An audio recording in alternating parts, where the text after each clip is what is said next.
What's up, guys? What's up, guys? Welcome back to another video. Yes, and in this video, we are going to be talking about how to create a family budget that actually works. We're super excited to bring it to you guys. If you find this video helpful in any way, please share in the comments, what was most helpful for you and your family, or just you individually. Yeah, as you guys may or may not know, Babe is a financial advisor. So we thought that this year, 2025, we would bring you a series talking about finance. We wanted to bring you guys some content that was entertaining, but also informative and educational. So let's get into it. Let's get into it. So the first thing we want to talk to you guys about is why budgeting even matters to begin with. Babe, you want to dive deep into that because you are the pro at budgeting. Yes, I would love to do that. So, budgeting. So a lot of people think budgeting is putting restrictions on what you can and cannot do. That's why a lot of people just kind of stray away from doing it altogether.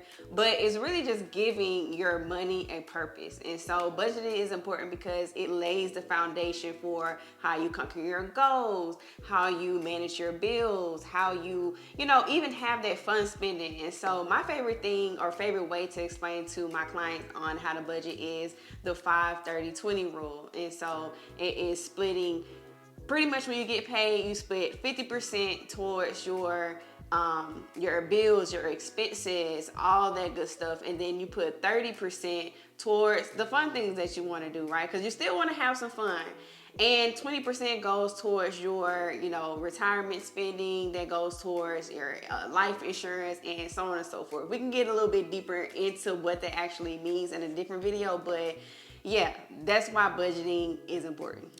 So the next thing we want to talk about is the steps that you need to take in order to build a budget, because that's not something we're taught in school, unfortunately. So we're going to go over the steps that you need to take in order to build a budget. Yep. So first things first, you want to get a list and you want to put your expenses on one side and your income on the other side. So you want to list everything down to how much you pay for rent, how much you spend on gas, how much you spend on groceries, all that good stuff.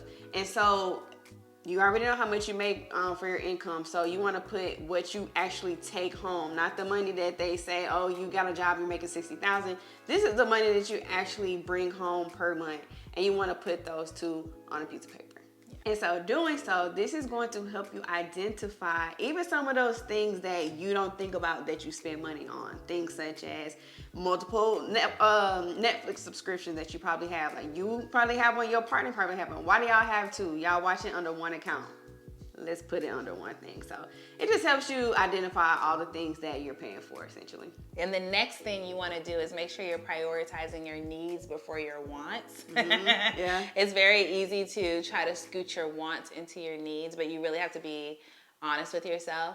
So the things that you need are housing, food, you need electricity, gas. So you want to make sure that those are the priorities, that you're making sure you have your budget. And those are the top things that you pay for in your budget. And even specifically, because you can think about food. Oh, I just went to eat. I have to eat. Yeah.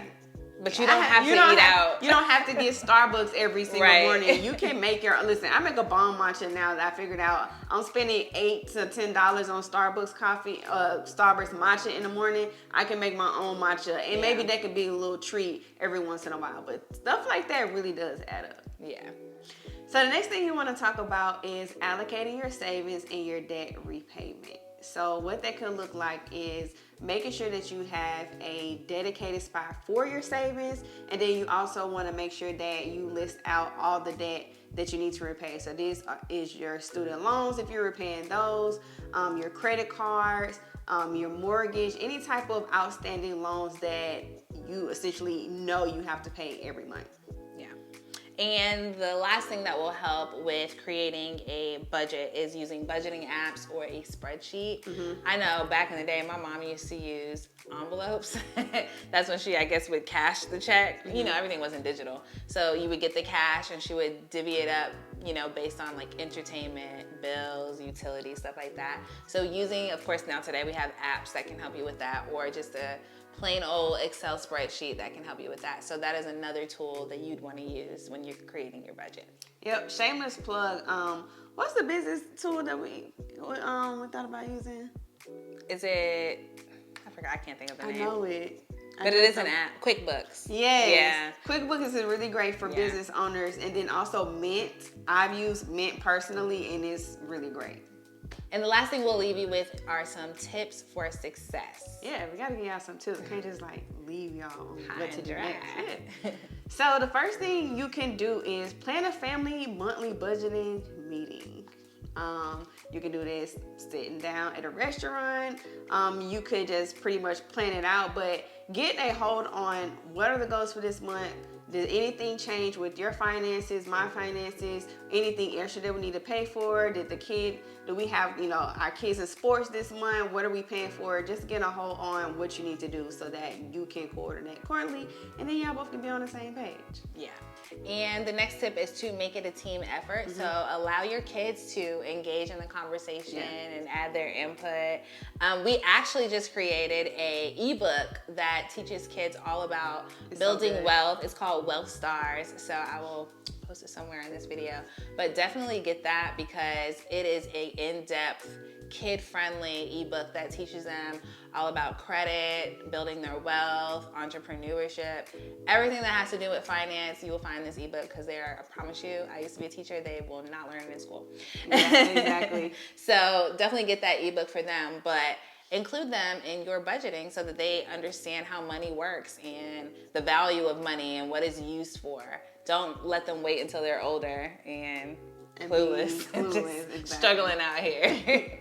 Another thing is staying flexible with unexpected expenses. We all know that this is the reason why you want to have an emergency fund to begin with, because emergency funds are used for those unexpected expenses. Things like you getting a flat tire unexpectedly, needing an oil change, I don't know, something randomly running out and now you have to buy something, in bulk or whatever the case may have you. So making sure you have emergency fund put to the side is going to help all that. So yeah, just stay flexible, knowing that things are gonna always be changing. Nothing is gonna stay the same, even if you plan it to the T. But just being prepared for those little things will very much be helpful. Well, we hope this video was super helpful. Just remember that budgeting does not have to be intimidating at all. It's definitely a tool that is helpful and will help you reach your goals. It will help your family in the long run. And yeah, let us know in the comments if this video was helpful, if you learned anything new. And yeah. And make sure that you share this video with somebody that you know. You never know who this video may help.